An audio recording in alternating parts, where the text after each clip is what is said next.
नमस्कार, मैं Dinesh Gupta. The review channel पर आपका बहुत स्वागत है। ये किस देश से एलपीजी गैस उठा लाया है भारत? क्या हो गया बड़ा खेला?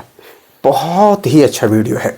जो भी एलपीजी के क्राइसिस चल रहा है, जो एलपीजी को लेकर के कई तरह की बातें आ रही है, तो उसके पूरे सारांश और पूरे सार आपको इस वीडियो में जानने को मिलेगा। भारत ने सिर्फ एक ही जगह से जो डिपेंडेंसी था उसको डाइवर्ट किया है और हो गया है बहुत बढ़िया व्यवस्था। तो आइए जानिए, पूरे वीडियो को देखिए लास्ट तक, आपको निश्चित तौर पर बहुत अच्छा जानकारी मिलेगा।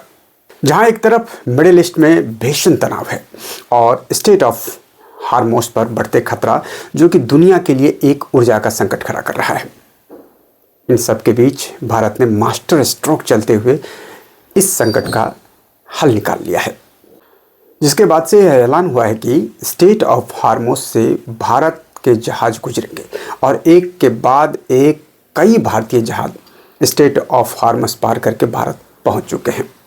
इस मामले पर भारत के विदेश मंत्री एस जयशंकर ने खुलासा किया है कि ईरान के साथ सीधे संवाद और कूटनीति के जरिए भारत ने हार्मोस संकट के बीच अपने जहाज़ों की आवाजाही सुनिश्चित कर दिया है। दरअसल स्टेट ऑफ हार्मोस इस समय दुनिया के सबसे संवेदनशील समुद्री जहाज़ों में से एक है।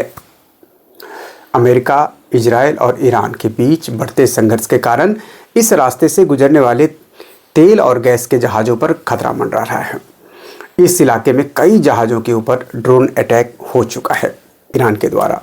इसके बाद वह जहाज़ डूब गया है। भारत को सबसे पहले ज़्यादा एलपीजी गैस बेचने वाले मुस्लिम देश कतर पर ईरान ने हमला कर दिया है। ईरान ने कतर में एलपीजी गैस रिफाइनरी को टारगेट किया, जिसकी वजह से कतर को एलपीजी गैस प्रोडक्शन रोकना पड़ गया है। भारत जो एलपीजी गैस इंपोर्ट करता है उसका करीब 42% यानी 42% हिस्सा कतर से ही आता है। दूसरे नंबर पर भारत संयुक्त अरब अमीरात से भी एलपीजी गैस इंपोर्ट करता है, लेकिन संयुक्त अरब अमीरात पर भी ईरान ने हमले लगातार जारी रखा है।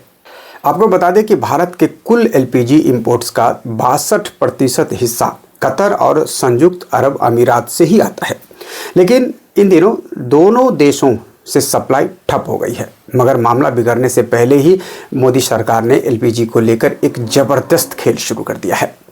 सबसे पहले तो देश में घरेलू एलपीजी उत्पादन को बढ़ाने के लिए आदेश दे दिए गए हैं। तो वही मोदी सरकार का प्लान बी भी एक्टिवेट हो चुका है।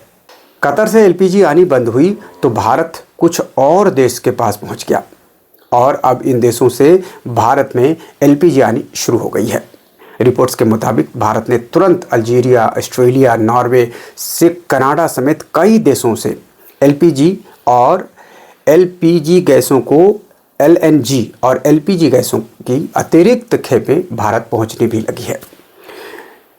इस बीच रूस ने भी एक बड़ा ऐलान करते हुए कहा है कि हम भारत को एलएनजी गैस बेचने के लिए तैयार हैं।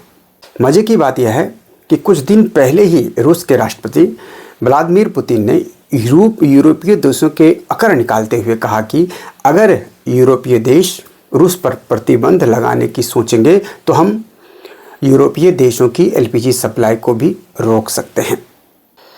लेकिन इसी कड़ी में रूस ने अपने पक्के दोस्त भारत को एलएनजी गैस देने की पेशकश कर दी है। आपको बता दें कि ऐसे ही क्राइसिस सिचुएशन से निपटने के लिए मोदी सरकार पिछले कुछ समय से निर्यात डेस्टिनेशंस को बढ़ाने का काम कर रही है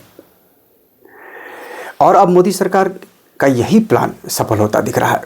बहरहाल, जिस वक्त स्टेट ऑफ हार्मोस की वजह से 85 देशों को तेल और डीजल के दाम बढ़ाने पड़ गए हैं, उसी समय भारत भी अभी ग्लोबल प्रेशर के सामने टिका हुआ है। पाकिस्तान, चीन और अमेरिका समेत कई यूरोपीय देशों ने पेट्रोल और डीजल के दामों को बढ़ा दिया है, लेकिन भारत ने अभी तक पेट्रोल और डीजल के दाम नहीं बढ़ाए हैं। इसी बीच भारत को एक बहुत बड़ी कूटनीतिक जीत भी मिल गई है। भारत ने पश्चिम एशिया में भीषण तनाव के बीच स्टेट ऑफ हार्मोस का रास्ता सुरक्षित कर लिया है।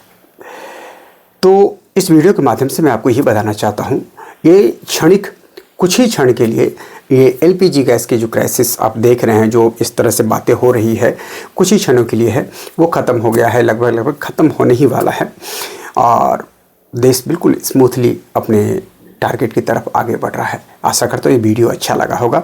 अगर वीडियो आपको अच्छा लगा है तो चैनल को लाइक कीजिए, सब्सक्राइब कीजिए, शेयर कीजिए। ये आप ही का चैनल है, इसको लाइक और सब्सक्राइब करना कतई ना भूलें। बहुत बहुत धन्यवाद। मिलते हैं अगले वीडियो में। नमस्कार।